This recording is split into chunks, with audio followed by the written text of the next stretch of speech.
Assalamualaikum warahmatullahi wabarakatuh.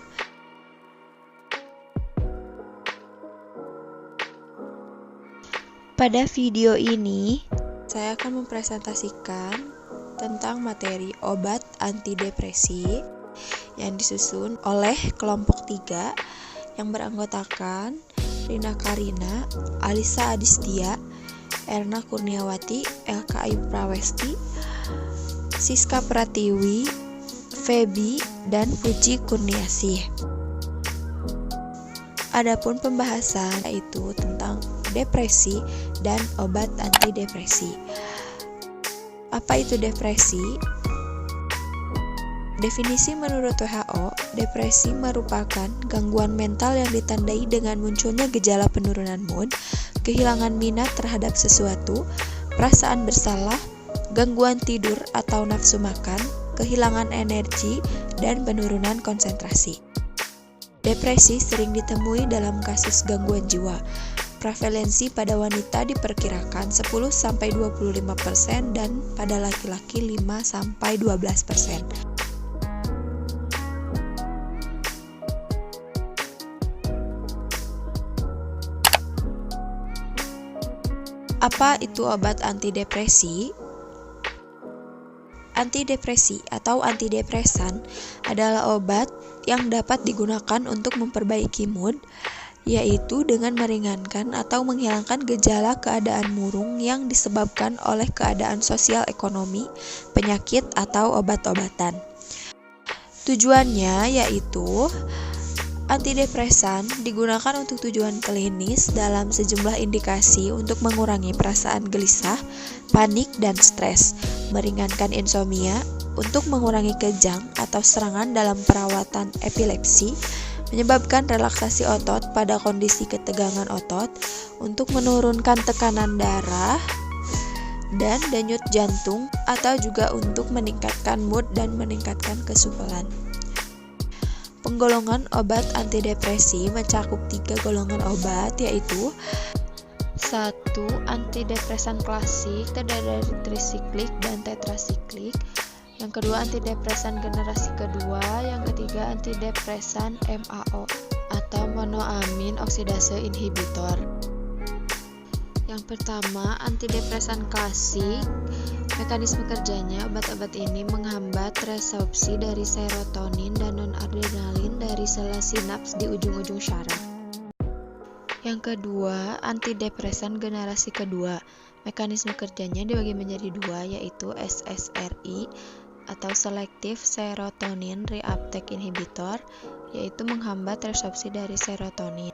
Kemudian ada NASA, yaitu Noradrenaline and Serotonin Antidepresan.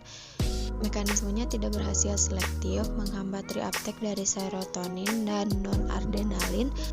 Kemudian yang ketiga yaitu antidepresan MAO atau monoamin oksidase inhibitor, yang merupakan suatu sistem enzim kompleks yang terdistribusi luas dalam tubuh, berperan luas dalam dekomposisi amin biogenik seperti norepinefrin, epinefrin, dopamin, serotonin. MAOI menghambat sistem enzim monoamin oksidase sehingga menyebabkan peningkatan konsentrasi amin endogen. Selanjutnya pemilihan obat. Yang pertama, golongan trisiklik, contoh obatnya amitriptilin dan imipramin. Obat ini memberikan efek samping sedatif, otonomi kardiologik yang relatif besar, sehingga diberikan pada pasien usia muda. Yang kedua, golongan tetrasiklik dan atipikal. Contoh obat golongan tetrasiklik yaitu maprotilin dan mianserin, sementara golongan atipikal contoh obatnya trazodon dan mirtazepin.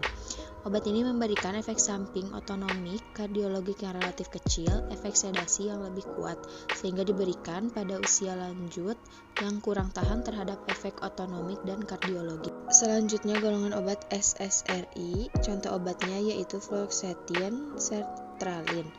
Memberikan efek sedasi otonomik, hipotensi sangat minimal sehingga diberikan pada pasien usia dewasa dan usia lanjut yang mengalami retard depression. Yang terakhir, golongan MAOI reversible, contoh obatnya meclobemid, memberikan efek samping hipotensi ortostatik yang relatif sering sehingga diberikan pada usia lanjut yang mendadak bangun saat tengah malam, ingin miksi, sehingga menimbulkan risiko jatuh dan trauma yang lebih besar, sehingga dianjurkan saat perubahan posisi tubuh dari berbaring tidak mendadak berdiri dengan tenggang waktu dan gradual. Selanjutnya, indikasi obat antidepresi. Yang pertama, depresi terutama untuk episode depresi mayor. Yang kedua, gangguan panik. Yang ketiga, gangguan obsesif kompulsif. Yang keempat, enuresis adalah indikasi utama penggunaan trisiklik. Dan yang kelima, nyeri kronis. Indikasi lain yaitu bulimia. Contoh obatnya fluoxetine. Gangguan kurang perhatian, contohnya imipramin dan desipramin. Fobia sosial dengan golongan SSRI dan gangguan kecemasan umum pada golongan SSRI dan MOAI. Selanjutnya, kontraindikasi. Pertama, penggunaan pada ibu hamil akan berakibat pada bayi yang prematur dan ukuran kepala bayi lebih kecil. Yang kedua, penggunaan pada ibu yang sedang menyusui. Yang ketiga, penderita penyakit jantung, ginjal, dan hati. Yang keempat, penggunaan antidepresan MAOI pada lansia. Dan yang terakhir ada efek samping. Yang pertama yaitu sedasi atau rasa kantuk, kewaspadaan berkurang, kinerja psikomotor menurun, kemampuan kognitif menurun, dan lain-lain. Yang kedua, efek antikolinergik, mulut kering, retensi urin, penglihatan kabur, konstipasi, sinus takikardia, dan lain-lain. Selanjutnya, efek antiadrenergik alfa, yaitu perubahan EKG dan hipotensi. Dan yang terakhir, efek neurotoksis, yaitu tremor halus, gelisah, agitasi, dan insomnia. Demikian yang dapat saya sampaikan pada video kali ini. Lebih dan